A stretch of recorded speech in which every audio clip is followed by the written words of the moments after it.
Get ready to drive into the story of one of America's most daring muscle cars, the Plymouth Barracuda.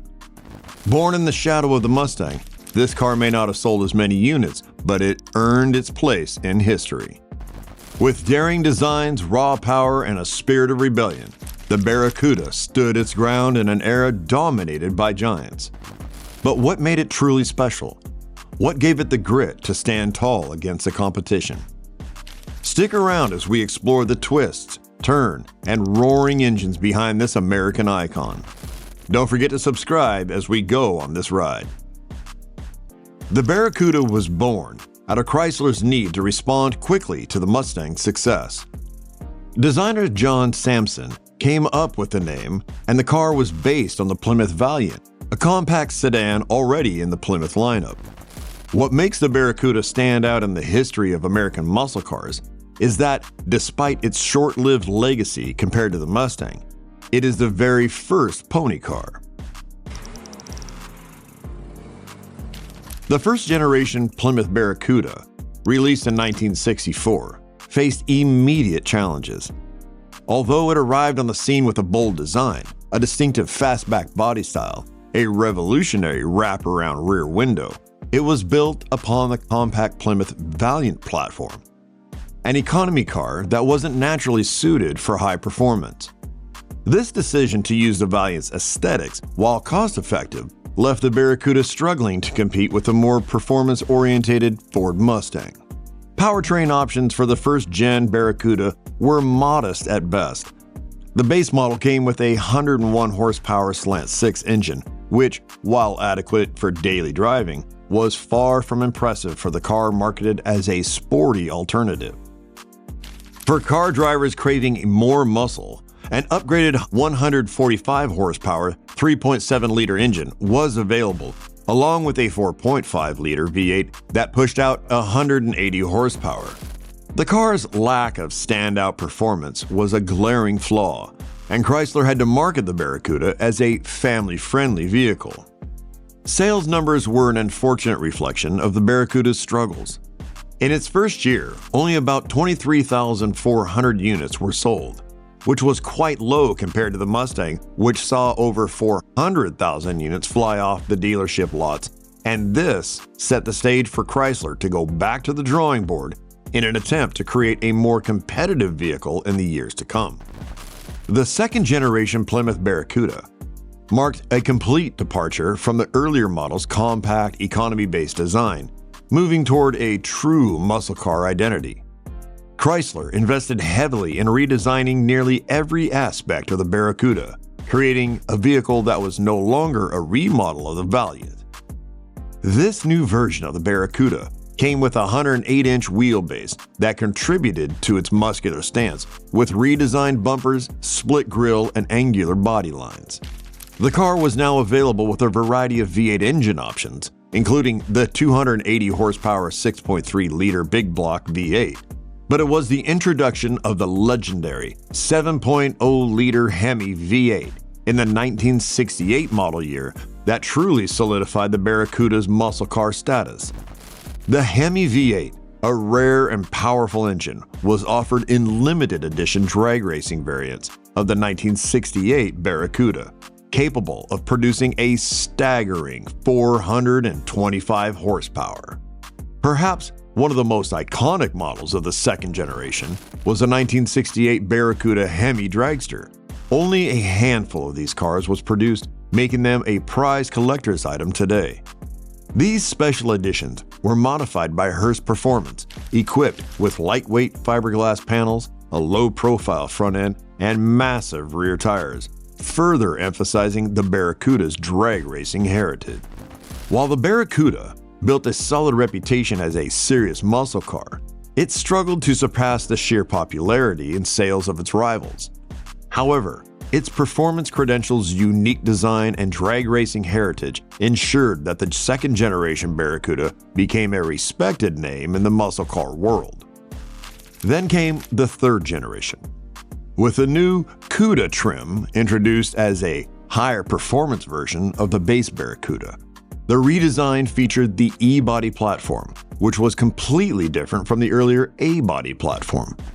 The new body was not just about aesthetics. It was designed to support the raw power that Chrysler was packing under the hood.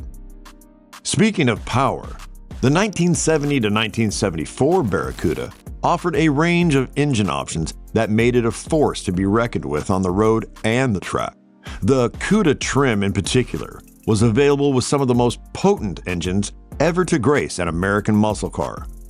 Among these was the legendary 426 Hemi V8, capable of producing 425 horsepower.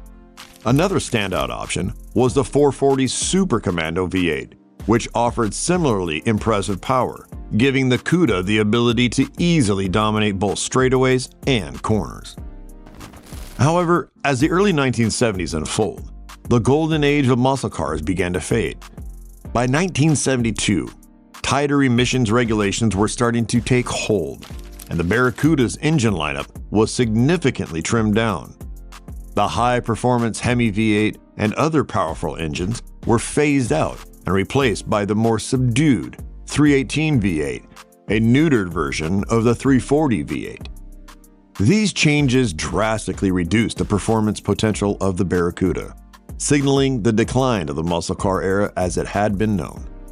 The 1973 energy crisis further complicated matters, as rising fuel prices made gas-guzzling muscle cars less desirable to the average consumer.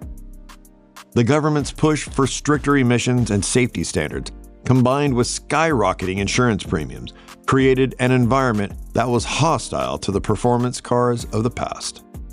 Despite a last-ditch attempt by Chrysler to inject some life into the Barracuda, the introduction of the 360 V8 engine in 1973, the writing was on the wall. The energy crisis, regulatory pressures, and changing consumer tastes had made it clear that the era of raw, unbridled muscle cars was coming to an end.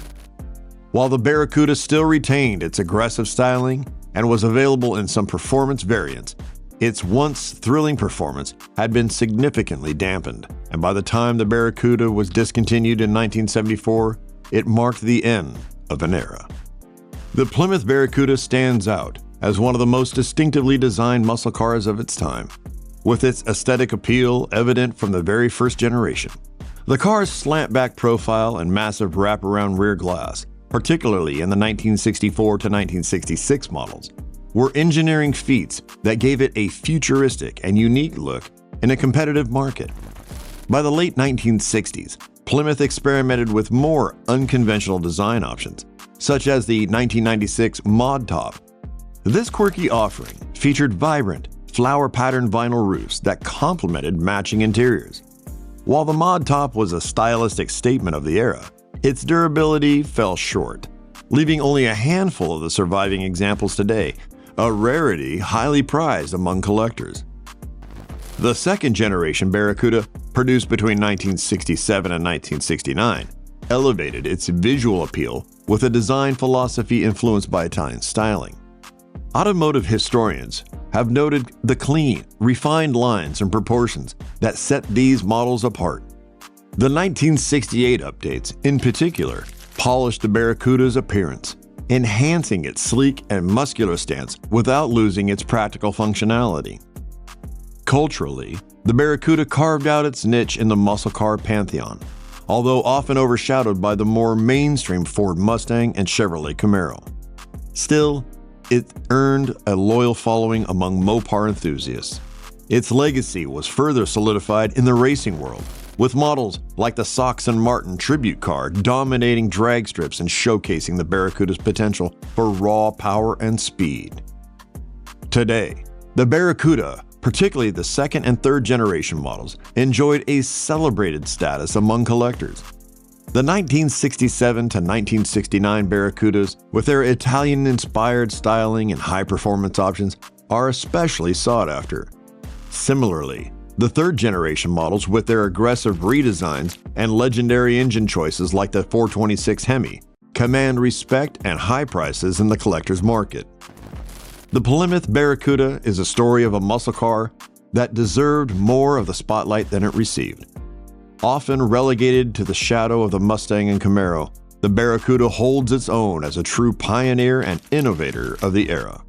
Its daring designs, racing achievements, and performance legacy speak to its rightful place in the Muscle Car Hall of Fame. If you enjoyed this video, don't forget to subscribe and like this video so you don't miss updates on your favorite SteelRides.